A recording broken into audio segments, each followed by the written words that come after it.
As we talked about last week, Congress is set to start debating on the many stimulus proposals that we have seen starting this week. And I think most of us would agree that this is long overdue since a lot of people really need help right now. So today I want to take a more objective approach and look at what proposals have been getting the most attention and most co-sponsors or support in the House. So if you want an update on what has been proposed and what is currently the most popular proposal, then be sure to stick around to the end. Let's jump right into it. What is going on, everyone? I hope you are all having a fantastic day. So, like I said, Congress is set to start debating next week on the next round of stimulus checks, which is great because I am tired of hearing about proposals, and I'm sure you are too, and it's time that they actually sit down and decide what is best for the American people right now. So if you want to stay up to date on these debates as they happen, then be sure to subscribe and hit the notification bell so you know exactly when I post a new video. So as we know, we've seen many proposals come out of Washington with varying degrees of realism, and even here on my small YouTube channel, I've seen a lot of animosity around this entire situation, and really, I totally get it. There are people that desperately need help right now, and it seems like Washington has nothing but ideas rather than action. So with them set to finally take some action, what are the most popular proposals that will likely be chopped up and combined in some form to make up the next stimulus package? Well, currently the most popular proposed plan is actually one that simply expands on phase 2 of the stimulus bill and would expand and give paid leave to local, state, and federal government employees.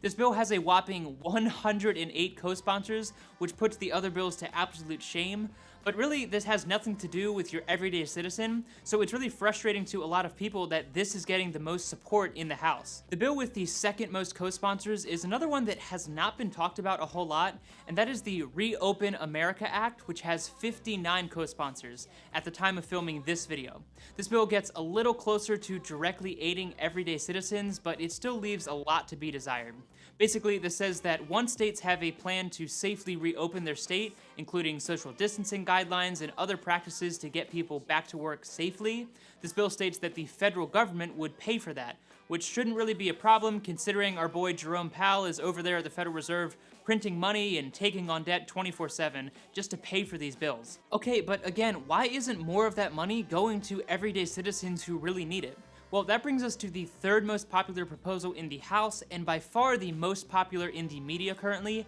and that is the Emergency Money for the People's Act, which currently has 28 co-sponsors. Now, I know 28 doesn't sound like a whole lot when compared to the previous two bills that we just talked about, but keep in mind that there are 435 members of the House of Representatives, so 28 is still a pretty decent chunk, and these are just the individuals that have signed it so far, which will likely grow throughout the week as these debates happen. So I'm sure at this point you are very familiar with the Emergency Money for the People Act, but if you don't know, this is the plan that would give everyone over the age of 16 $2,000 a month for a full year. Any parents with dependent children would get an additional $500 per month with a maximum of 3 children, and that comes with no income threshold, meaning that you will get your $2,000 per month as long as you're over the age of 16, regardless of how much money you make. Okay, so that's definitely a step in the right direction, but as we talked about before, it's very unlikely that something like this would pass the Senate or the White House, and that's why I personally believe that small bits and pieces of this will kind of be chopped up and make their way into the final stimulus bill. While that $2,000 per month number likely wouldn't pass, it's more important to focus on the base concepts of the bill, and the base concept of the Emergency Money for the People Act is giving direct payments to every American over the age of 16 for the next year. And like I said, this bill is getting most of the attention from the media, whether that be a good or bad thing in your opinion, but at least a bill with some sort of direct payment to American workers is at the top of the food chain and will get a lot of debate time as a result. Now, all of these bills so far have come from House Democrats, so let me quickly remind you that the White House, which is obviously Republican, and the Senate, which is currently controlled by Republicans, is leaning more towards something like a payroll boost or some kind of payroll tax cut. But as we talked about in my last video, there are a number of problems with this, including the fact that a lot of people don't have a job and therefore wouldn't benefit from this, and also the very obvious fact that for millions of workers, it still is not safe to go back to work. So offering any kind of monetary incentive is, one, ineffective, and more importantly, irresponsible, since this could pose a serious health risk to workers across the nation. So the next most popular bill with 26 co-sponsors, which isn't that far behind the Emergency Money for the People Act that we just talked about,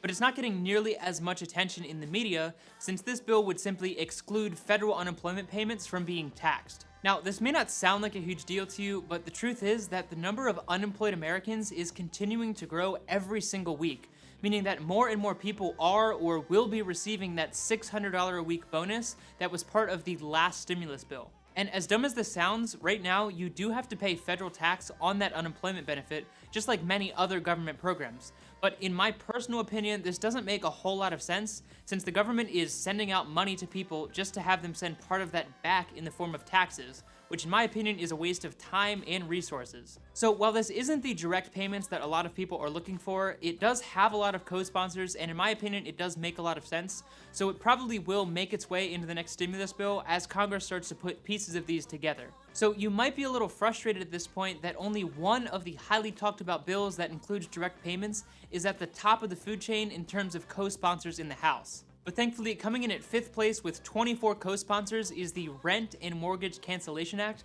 that has been receiving more attention from the media, and I myself did make a whole video on this entire proposed bill if you do want to know the finite details of it. But just as the title says, this would cancel all rent and mortgages for a full year, and would also set up funds for landlords who obviously would not be receiving their rent during that time. And while this bill does have a lot of co-sponsors, it's just not getting the same media attention as something like the Emergency Money for the People's Act. And based off my last few videos and the comments from those, it's pretty clear that most people would rather get some kind of direct payment over having their housing paid for each month. And that's kind of expected since I'm assuming most people have a rent or mortgage payment that is less than $2,000 per month, meaning that they would benefit more from just getting $2,000 in cash each month. But again, let's not focus on the exact numbers because they are very likely not going to get passed, but this bill is based upon a direct subsidy that would help out everyday citizens, which is what a lot of people really need desperately right now. Outside of the top 5 in terms of co-sponsors, we have many other proposed bills that get more and more specific,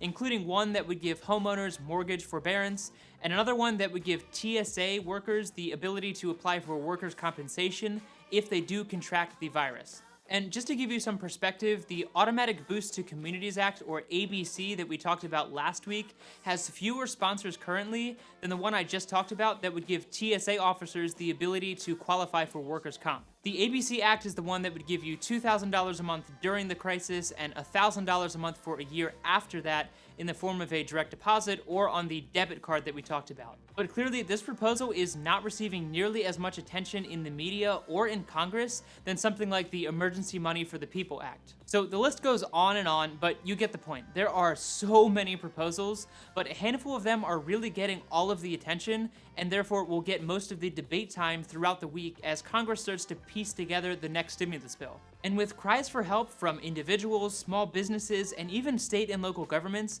it'll be very interesting to see what they land upon and which party will benefit most from their decision. Now, as Congress begins their debates throughout the week, let's remember that whatever gets passed in the House of Representatives has to then go through the Senate, where most of the alterations will take place, and then it would have to be signed off by the president. So optimistically, I'd say we would look at a date sometime in late May as far as a bill getting passed, but let's sure hope that it doesn't take longer than that because, like I said, there are so many people that desperately need this financial support right now. I'm very curious what you all think of these proposals, especially considering some of the ones that are getting most of the co-sponsors have very little impact on everyday citizens. So let me know down in the comment section below which of these bills you would like to see passed and which pieces you would kind of put together in order to form the next stimulus bill. I know this is a very hot topic for a lot of people and different situations would benefit differently from these various proposals, but I just want to know what you all think. I'll be sure to update you with my regular posts every Monday, Wednesday, and Friday,